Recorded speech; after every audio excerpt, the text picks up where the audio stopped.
앞으로 우리나라는 저성장입니다. 계속 저성장일 것입니다. 우리나라도 부채 비율이 50%에 구조를 바꾸는 정책도 아닙니다. 그러면 가장 중요한 것은 뭐냐 하면은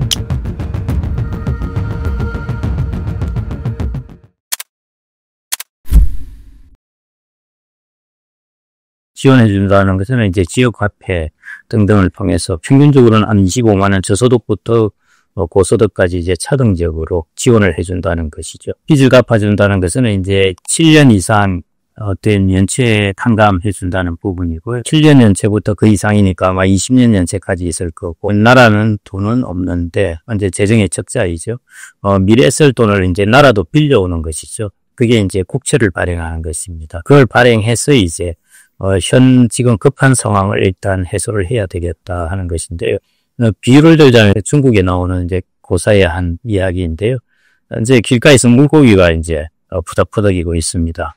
그래서 한 명은 가다가 물고기야, 내가 이게 바다에 너를 옮겨줄게 하니까 물고기가 하는 말이, 지금 바다는 필요 없습니다. 저에게 필요한 것은 한 양동이의 물만 있으면 됩니다 하는 것입니다. 지금 당장 경제가 너무 안 좋아 있습니다. 그래서 이 부분을 우리가 그대로 놓아두다가는 살아날 수 없을 정도 경제가 침체가 돼버릴 수 있기 때문에요. 그래서 그 부분에 대해서 어느 정도 경제 복원력은 좀 줄여야 되겠다 해서 단기적으로 돈을 투입하는 정책이라고 보시면 되겠습니다. 지금 이제 우리나라도 부채 비율이 50%에 육박하고 있는데, 그렇게 되면 미래 세대에도 부담이 되고 나중에 문제가 되지 않겠느냐 하는 것인데요. 이 부분이 문제를 일으키려면 아직은 시간은 남았습니다. 10년, 20년 동안은 어떤 방향으로 흘러갈지는 두고 봐야 될 것 같고요. 다만 단기적으로 사람이 쓰러져서 힘이 없으니까 이제 알부민 주사라도 좀 주어서 일단은 정신은 차리게 하고, 그 다음에 이제 이런저런 정책들을 시행하겠죠. 그래서 이건 장기 정책은 절대 아니고요. 구조를 바꾸는 정책도 아닙니다. 당연히 성실하게 일을 하고, 그 다음에 정말 투잡, 쓰리잡까지 뛰면서 자기의 부채를 갚은 사람은 이제 조금 형평성에 어긋난다 이렇게 볼 수도 있는데요. 저도 당연히 그런 생각을 갖고 있겠죠.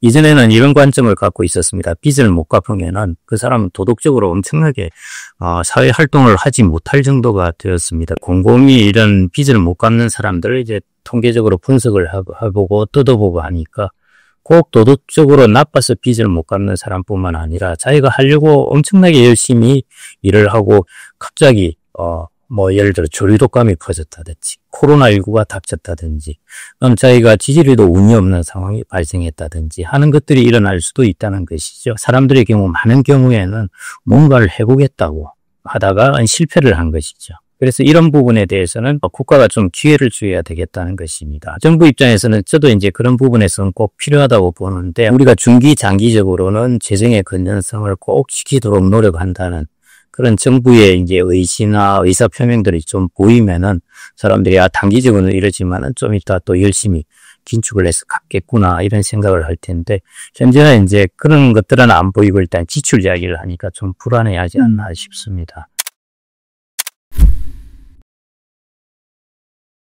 기본적으로 지금 이제 일어나고 있는 성장률의 저하로 이제 코로나19의 충격하고 계엄으로 인해서 소비가 꽤 많이 충격이 생각보다 컸습니다.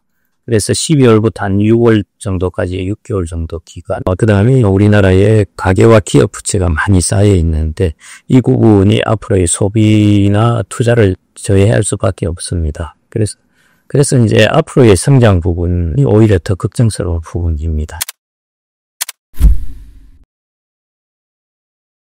부동산 정책이 어떻게 변할까, 세계 경제가 어떻게 변할까 다 전망해도 다 틀립니다. 그래서 너무 지금 이 상황에 매몰되시지 말고요.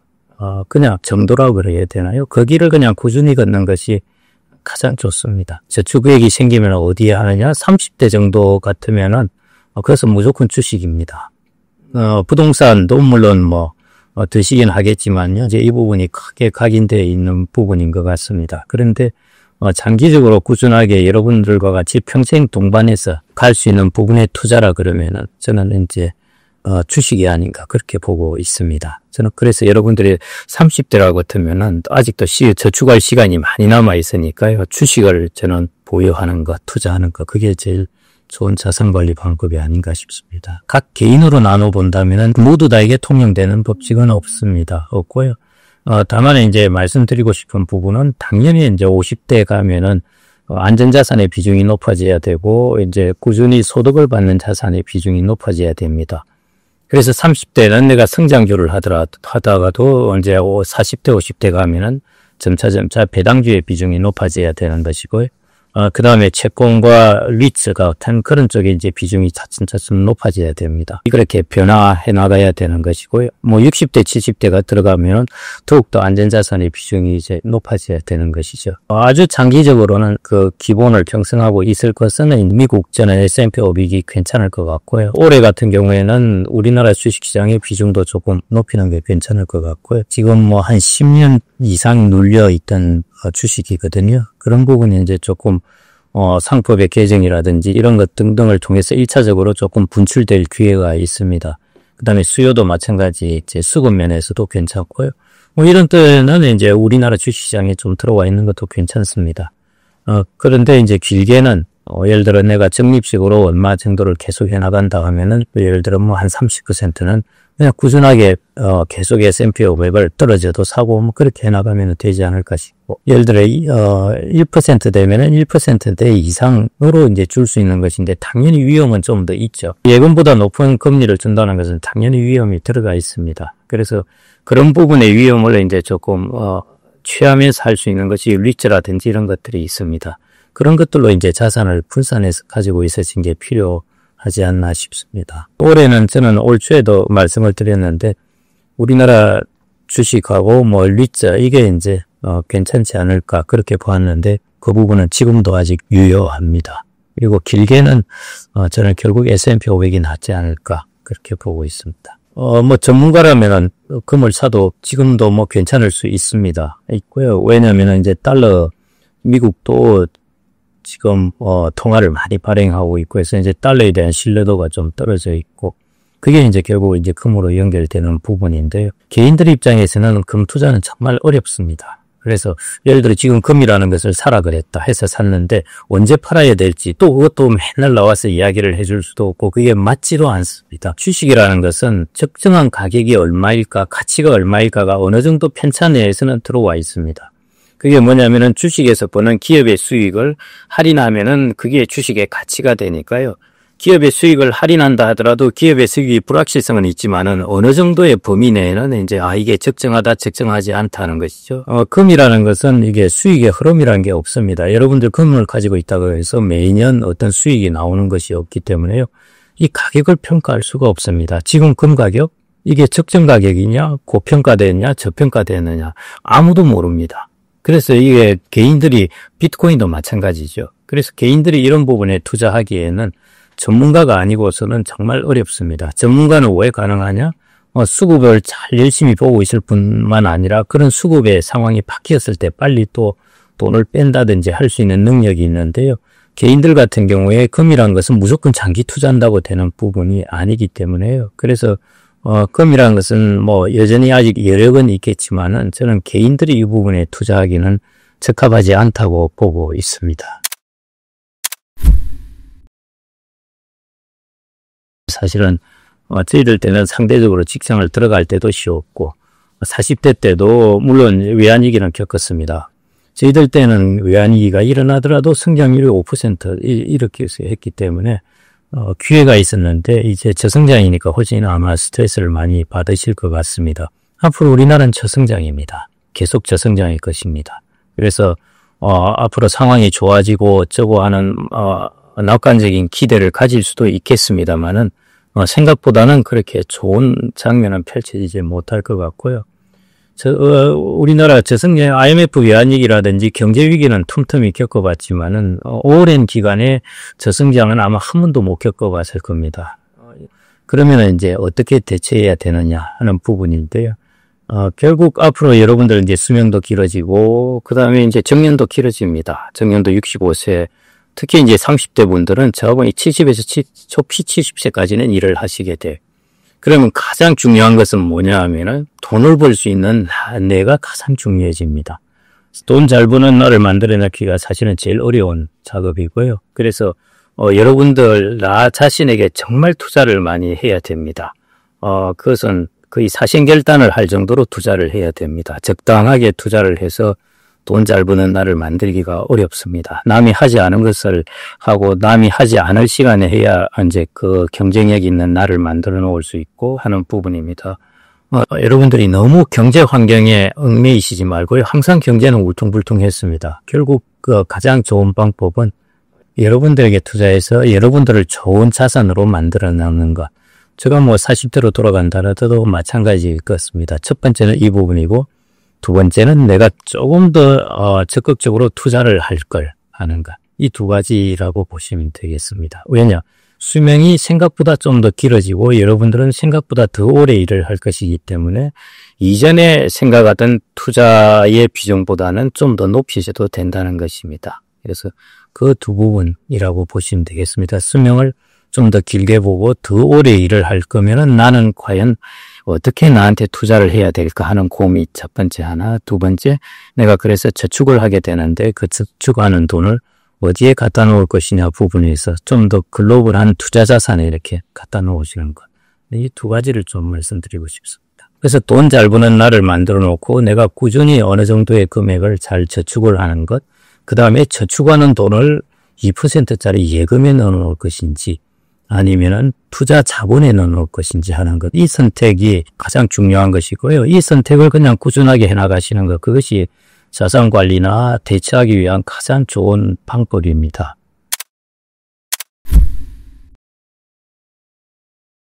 대출을 제한을 해버렸으니까요. 집에 대한 보편적인 수요를 줄여버리게 됩니다.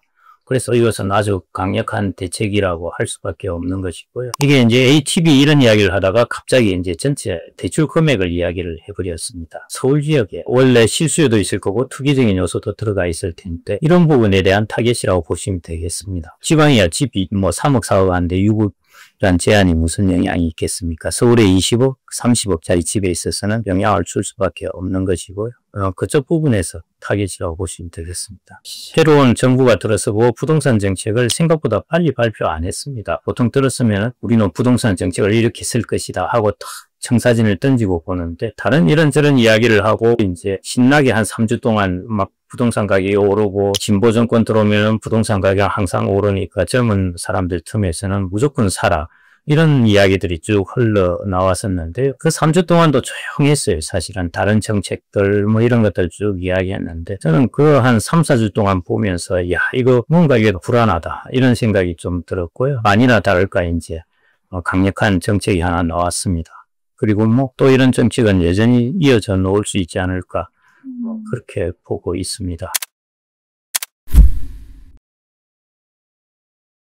이거 하나로 잡힌다고 생각되면 이미 부동산은 잡혔습니다. 단기적으로 지금 공급도 덜 되어 있거든요. 개포동은 지금 많이 개발되어 올라와 있지 않습니까? 그쪽들이 공급이 좀 됐었어야 되는데 공급들이 몇 년 동안에 꽤 부족한 면이 있었습니다. 그래서 그런 부분에 이제 영향들이라고 보시면 될 것 같고요. 앞으로 재정 부분에 지출도 계속 있을 것 같고 금리도 인하할 것이고 하면은 자극할 수밖에 없습니다. 그래서 그런 부분은 전혀 아닐 거고요. 이제 앞으로 나올 또 다른 정책들이 있다고 그냥 보시면 될 것 같고요. 지금 부동산에 있는 사람들은 그런 이야기들을 합니다. 문재인 정부 때도 똑같이 이런 이야기 했다. 한번 해봐라. 절대 안 잡힌다. 이제 그런 이야기 하고요. 특히 이제 젊은 층들 사이에서는 얕은 있으면 무조건 사라. 뭐 이런 이야기를 하는데요. 그런 면에서 이번 정부에서는 이 부분을 더 저는 무겁게 받아들이지 않을까 싶은데요. 똑같은 그걸 반복한다 하면은 진보 정권의 앞으로 미래에서 결점으로 작용하게 되는 부분입니다. 부동산은 뭐 정부가 무슨 정책을 쓰든지 올라간다? 아닙니다. 강력한 정책 쓰면은 부동산은 얼마든지 안 써서 그런 것이지 다른 부작용 때문에 그런 부분은 당연히 있으면 너무 그렇게 패턴을 단순화해서 바라보시는 것은 조금 지양하면서 바라보셔야 되지 않을까 싶습니다. 뭐 또 평수가 작아서 가격이 좀 떨어지는 것이라든지 지역이 조금 벗어난 곳이라든지 이런 부분에 뭐 풍선 효과는 약간씩은 얼마든지 있을 수 있을 겁니다. 여러분들이 이게 대충 금액 가지고 대충 비교해 보시면 될 겁니다. 이거보다 아주 큰 금액은 이걸로 가지고 내가 사기는 힘들고 그러면은 내가 이 대출을 받아 가지고 살 수 있는 집 하면은 평수를 줄이든지 그 다음에 지역을 조금 벗어나게 하든지 하는 부분을 이제 해 보겠죠. 그런 부분의 풍선 효과에 일어나는 부분이 지금 전반적으로 일어나고 있는 이 부분의 영향력보다는 적을 것이기 때문에요. 그 정도의 뭐 부작용은 좀 함수해야 되지 않을까 뭐 그렇게 생각이 됩니다. 아직은 정책을 낸 거 없죠, 사실은. 그러니까 더 겁난 겁니다. 이번에는 LTV가 아니라 금액을 해버린 것이죠. 그래서 집값이 비쌀수록 더 타격을 받게 되어 있고 저가의 주택은 타격을 안 받게 되어 있습니다. 그래서 이런 부분에 있어서 사실은 강력한 정책인 것이죠. 지금 핫한 지역을 이제 타격을 줄 수 있는 그런 정책인 것이고요. 그 다음에 이제 후속 정책이 있어야 됩니다. 공급을 해야 되고요. 그 다음에 세제를 어떻게 변화시킬까 하는 부분도 이제 후속적으로 이어져 나와야 될 부분인데 아직은 이제 그런 부분 발표하지 않고 가지고 있겠다 했는데요. 문재인 정권 때도 주머니에 이 정책을 가지고 있다 했는데 봐봐라 가격만 많이 오르더라 해서 이번에도 안 믿는다 그러는데 예를 들어 세제 정책 같은 경우도 보유세나 이런 것들도 꽤 파워풀할 수가 있습니다. 너무 그렇게 쉽게 판단하시지 말고 어떤 정책이 나올지 좀 한번 잘 보시고 판단하시면 좋을 것 같습니다. 저는 하여튼 이번 국면이 되게 이번 정권으로서도 가장 중요한 국면이 아닐까 싶습니다. 이 부분에서 다시 밀리느냐 아니면은 정부가 의도한 바대로 시장을 어느 정도 만들 수 있느냐 하는 부분. 그래서 지금 저는 아마 가장 중요한 국면이라고 판단을 하고 있을 것 같습니다. 그래서 과거 정부가 했던 것처럼 그렇게 너무 단순하게 똑같이 그런 실책을 변모할 거라고 생각하시지 않았으면 좋을 것 같습니다. 집값의 평균적인 부분이 아니라 지금 집값은 이제 서울의 일부 지역에 관한 그 상승의 문제라고 보시면 될 것 같고요. 문재인 정부 그때 일어났던 큰 부분이 사실은 주택 공급을 안 했다는 것입니다. 사람들은 새 집을 자꾸 원했습니다. 지금도 마찬가지고요. 이전에 1인당 소득이 뭐 7,000달러 이런 때 지어난 집하고 지금 1인당 소득이 33,000달러가 되었을 때 원하는 집하고는 완전히 다릅니다. 문재인 정부 때는 새집 공급이 너무 없었던 거고요. 그때는 이제 공급을 늘리지 않고 했던 부분이 조금 정책의 실패 중에 하나였다고 볼 수 있고요. 지금도 이제 사실은 지금 분양을 한다든지 이런 부분 건설 경기가 안 좋고 해서 공급이 좀 부족합니다. 그 다음 또 하나는 우리나라는 그 고도 성장을 위해서 도시 집중률이 너무 높습니다. 그 메가시티 주변으로 사는 인구의 비율이 너무 높다는 것이죠. 우리가 수도권으로 치자면 거의 이제 한 50% 정도가 도시 집중이 되어 있는데요. 이런 상황에서는 이제 도시 부분의 핵심적인 부분에 있어서 이제 집값은 오를 수밖에 없는 그런 구조를 좀 만들어 놓은 것 같습니다. 유럽이나 미국도 뭔 이유에 집값이 비싸다 어쩌다 LA가 비싸다 어쩌다 하지만은 미국의 50개 주를 생각을 해보십시오. 얼마나 많이 분산되어 있고 그중에 뉴욕이나 LA가 차지하는 비중은 아주 적습니다. 그런데 우리나라는 뭐 거의 수도권 주변에 몰려 사는 사람들이 2천만 명이 되니까요. 그런 부분에 집중이 너무 강하고 일본도 선진국 중에서는 도시 집중이 아주 높다고 그러는데도 우리나라는 일본보다 훨씬 높습니다. 그런 것들의 영향이라고 보시면 될 것 같고요. 그래서 집값이 지금은 도시 집중 부분, 공급 정책 부분 뭐 등등 이런 것들이 좀 섞여 있는 부분이라고 보시면 되겠습니다. 매크로하게는 거시경제적으로는 당연히 그런데요. 조금 부분적으로 이제 다른 정책을 펴는 것이죠. 그렇다고 돈을 안 풀 수도 없고요. 지금 너무 양극화되어 있고 서민층이나 자영업자 부분이 너무 안 좋기 때문에 그런 부분에 이제 일정 부분 돈을 풀면서 집값을 잡는 정책, 소위 말해 두 마리 토끼를 추구할 수밖에 없을 것 같고요. 그렇다고 이런 돈 푼 것 서민층에 불구한 부분이 지금 이 부분의 집값을 보편적으로 올릴 수 있다는 것, 뭐 가능성은 있습니다. 당연히 금리도 낮추고 하기 때문에. 그래서 이제 다른 부분으로서 이제 두 마리 토끼를 잡겠다는 정책을 쓸 텐데, 뭐 그것은 그 다음 정책이 어떤 게 나올지 한번 두고 봐야 될 것 같습니다. 지금 정책으로서도 일단은 조금 효과는 있으니까요. 어느 정도는 조금 이제 사회에서 그게 이제 젊은 사람들 이런 부분에 대한 트라우마가 너무 큽니다. 집을 비싼 집이라도 빨리 사야 되겠다. 돈을 얼마든지 연끌을 해서라도 사야 되겠다. 이런 부분이 있는데 동탄이나 이런 지역만 하더라도 집값이 비싼 편이고요. 특정 지역의 집값은 얼마든지 오를 수 있고 그게 이상한 것도 아닙니다. 그런 타운이 있어야 되는 것이죠. 있는데 최근에 우리나라를 오면은 조금 보편적으로 너무 비싸진 것 같습니다. 직장들이 서울에 특히 강남에 직장이 많이 있는데 경기권에 두나고 강남에 가려면은 거의 1시간 반을 출퇴근을 해야 되니까 결국은 이제 비싼 집값을 감수하더라도 서울 지역으로 들어가게 되는 것인데요. 보편적으로 서울 지역 하면은 최소 10억을 넘는 이런 부분의 집값은 저는 보편적으로 비싸다고 보고 있습니다. 한 20억? 특정 지역에 뭐 30억, 50억, 100억 그거야 뭐 얼마든지 가능합니다. 예를 들어 가구의 1% 정도? 뭐 이 정도는 그런 집에 사는 것은 당연한 요소인데요. 지금 우리가 강남 상구만 하더라도 전체 가구의 2.8% 정도 됩니다. 강남 상구뿐만 아니라 목동하고 이런 데까지 판교하고 확장하다 보면요. 거의 전체 가구에서 좋게 아마 한 10% 정도는 되게 될 겁니다. 그 정도가 이렇게 비싼 돈이 있어야 주거지를 마련할 수 있다고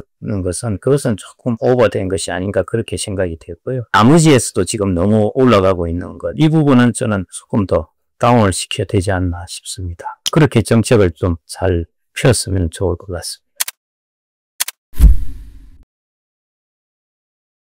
서구 사회도 마찬가지겠지만은 거의 이제 더블 인컴을 합니다. 그 정도 일단 한 가구로 본다면은 더블 인컴의 소득을 가지고 이제 집을 마련해야 되고요. 그 다음에 처음부터 이제 집을 마련하기는 사실은 쉽지 않고요. 어느 정도 시간이 좀 지나면서 마련하는 것이고, 작은 데서부터 마련해서 차츰차츰 옮겨가는 것이죠. 과거에 비해서는 훨씬 이제 모기지라든지 이런 장기 저리 대출이 있잖아요. 특히 신혼부부로서 결혼하는, 그런 부부들에게는 이제 특별 공급 물량도 있고, 저리 장기 대출도 있고요. 그 모기지를 활용하는 것이죠.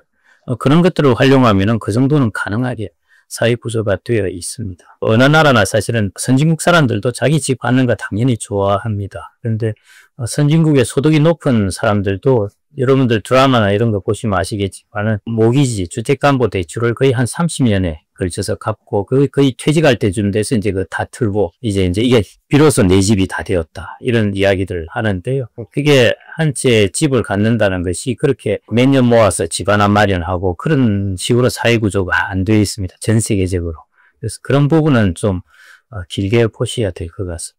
지금 뭐 다 어려운 시기입니다. 언제나 항상 어려운 시기였습니다. 경제는 항상 울퉁불퉁했고요. 그냥 울퉁불퉁한데 매몰되면 스트레스만 쌓입니다. 그래서 너무 울퉁불퉁한 그 면에 너무 함몰되시지 말고요. 조금 이렇게 떨어져서 큰 그림을 보시고 좀 가장 기본적이고 기초가 되는 것들을 그냥 꾸준히 하시는 것. 저는 그게 가장 좋지 않을까 싶습니다. 주택이나 부동산 가격 상승률은 지금까지 여러분들이 보아왔던 그 정도로 올라가는 것은 제 생각에는 절대 불가능합니다. 과거 한 5년 동안 보면은 서울의 강남이나 이런 쪽은 집값이 3배가 올랐습니다. 이런 것들의 일들이 거의 일어나기가 쉽지 않다는 것이죠.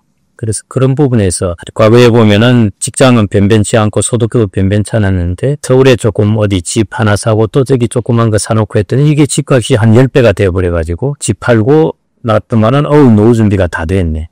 이런 상황은 이제 오지 않을 거라는 것입니다. 부동산과 예금만으로 가지고 하던 자산관리 방식은 완전히 다른 그런 국면에 접어든다는 것이 앞으로 많이 달라지겠죠. 지금까지는 제가 이제 90년대 이때 연금저축 넣고 할 때 그때 금리가 10%가 넘었습니다. 그러니까 뭐 채권이나 예금만 하더라도 충분히 가능한 시기였고요. 그런데 지금은 앞으로 이제 내년이 뭐 금리 1%대 들어갈 것 같고요. 그러니까 어렵습니다. 사실은 그래서 과거처럼 그런 자산을 가지면 안 된다는 것이고요. 과거에 저 비슷한 나이 또래 분들은 그런 분들이 참 많습니다. 변변치 않은 직장을 다니는데 그냥 어떻게 서울에 조그만 집 하나 사고 이거 사고 하다 보니까 이 집값이 많이 올라가지고 이 집을 팔고 밖에 나와서 나머지 차익을 가지고 노후 준비가 다 되는 분들도 꽤 있었습니다. 그게 제2세대들의 이야기들인데요. 이제 지금 세대는 그렇지 않다는 것이죠. 그래서 과거에는 집이나 부동산과 예금만으로 이게 가장 좋은 자산 관리 수단이었는데요. 앞으로는 이 두 개다가 다 노후라는 것입니다.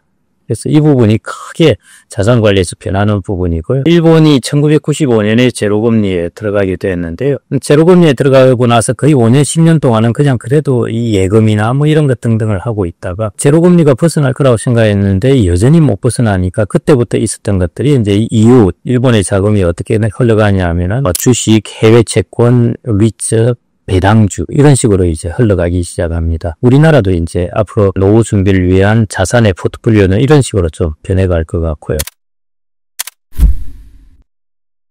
파이어족이라는 이야기가 잠깐 나왔었죠. 이제 코로나19 때 전후에서 막 주가 막 오르고 코인 가격 오르고 할 때 내가 빨리 자산을 뻥 튀겨가지고 은퇴를 빨리 하자는 것인데요. 저는 이런 방식 그건 가능은 하지만은 보편적인 것은 안 됩니다. 그러니까 많은 사람들이 할 수 있는 것이 아니라 여기에 해당되는 사람들은 거의 1에서 5% 정도입니다. 여러분들이 1에서 5%를 추구하는 것보다는 5, 60% 가능성으로 가진 보편적인 방식을 추구하는 것이 훨씬 나은데요. 그래서 제가 이제 일관적으로 드리는 말씀이 결국 소득을 잘 벌 수 있는, 돈을 꾸준하게 잘 벌 수 있는 자기 자신한테 투자하는 것이 가장 좋은 방법입니다. 60대부터의 생계를 위해서 내가 일을 하기는 싫다 하는 부분인데요. 일단은 이제 우리나라의 현실과 당위는 또 다릅니다. 내가 하고 싶다는 거하고 현실이 또 그런 거하고 다른데요. 한번 이런 생각을 해보시죠. 우리나라 사람들이 과연 오래 일을 할까 하는 것인데요. 우리나라는 55세에서 60세 사이가 정년입니다. 근데 이제 서구 사회 OECD 국가들은 대략적으로 유럽은 65세 정도가 보통 최소 정년이고요. 미국은 정년이 없습니다. 영국도 없고요. 일본은 한 70세 정도까지가 재고용을 통해서 이루어지는 기간입니다. 그러니까 서구 사회는 기본적으로 한 65세까지는 일을 한다고 생각을 하는 것이고, 그리고 그 사람들은 군에도 안 가는 것이고 대졸자 비중도 낮습니다. 그래서 일찍 직장에 들어와요. 영국 같은 경우 학제도 달라서 19세 되면은 직장에 일하러 들어온 친구들도 있습니다. 그렇게 보면은 보통 한 40년 이상 일을 하는 것이죠. 근데 우리나라는 거기에 비해서 기간이 훨씬 짧습니다. 사실은 정년도 빠르고 일을 하러 들어오는 기간도 늦고 하기 때문에 거기에다가 자녀들이나 부모님들이 독립하지 못합니다. 그걸 다른 말로 하면은 부모님을 케어해야 되고, 서구 사회 같은 경우 복지 사회가 되어 있고 부모님 세대가 연금 세대이기 때문에 연금으로 준비가 되어 있는데, 우리나라의 현재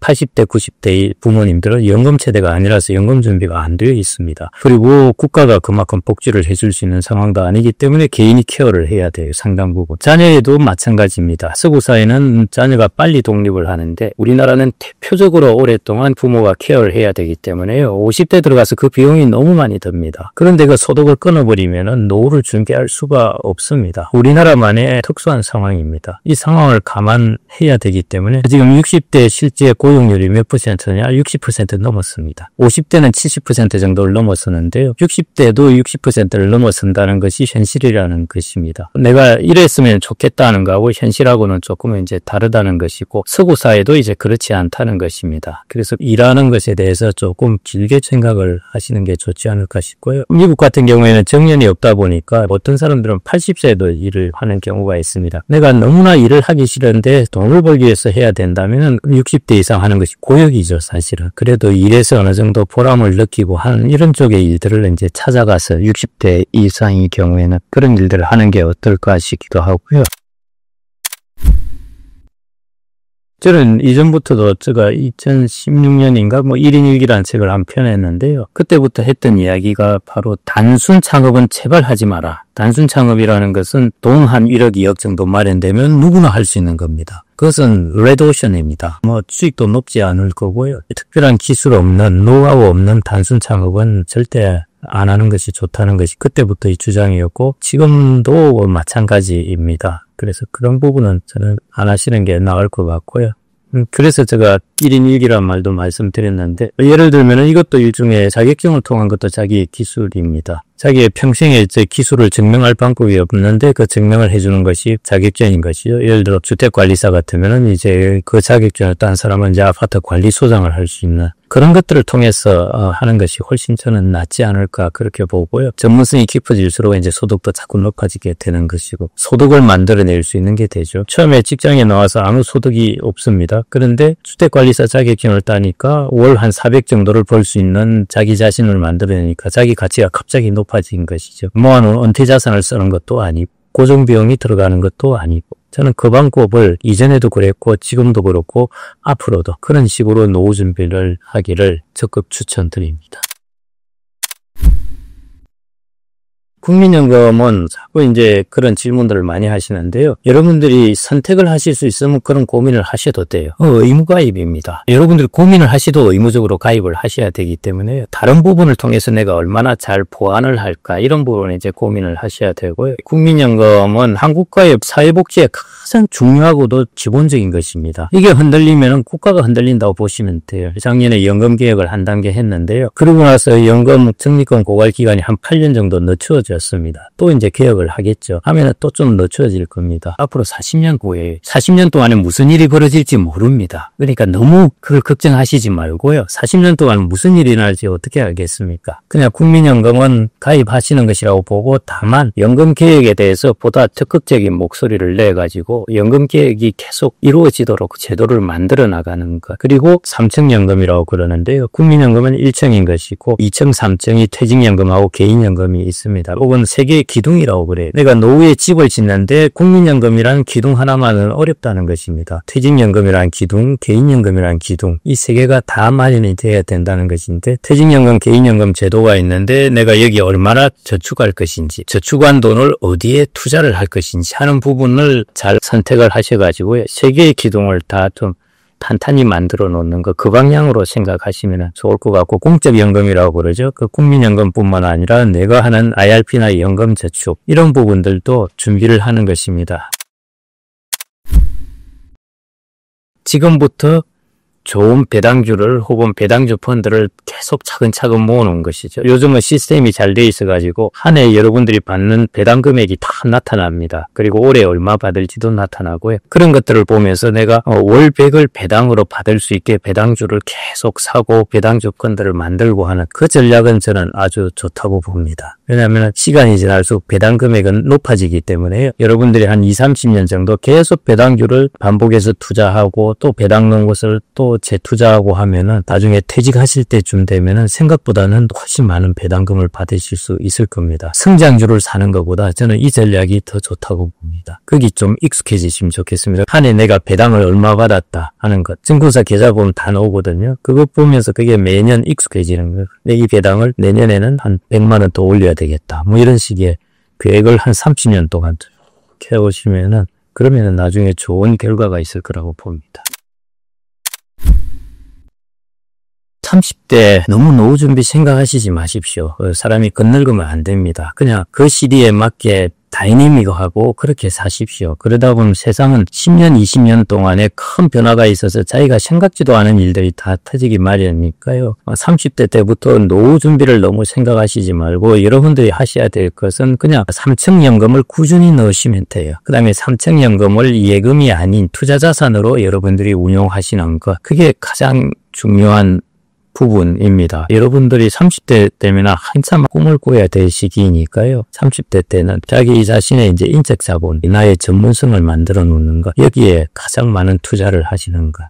그게 제가 드릴 수 있는 말씀입니다. 한 단계 물러서서 보는 눈, 그리고 길게 볼 수 있는 것, 가장 기초적이고 기본적인 것을 탄탄히 해나가는 것. 여러분들이 그렇게 되면 나머지는 이제 따라서 해결되죠 봅니다.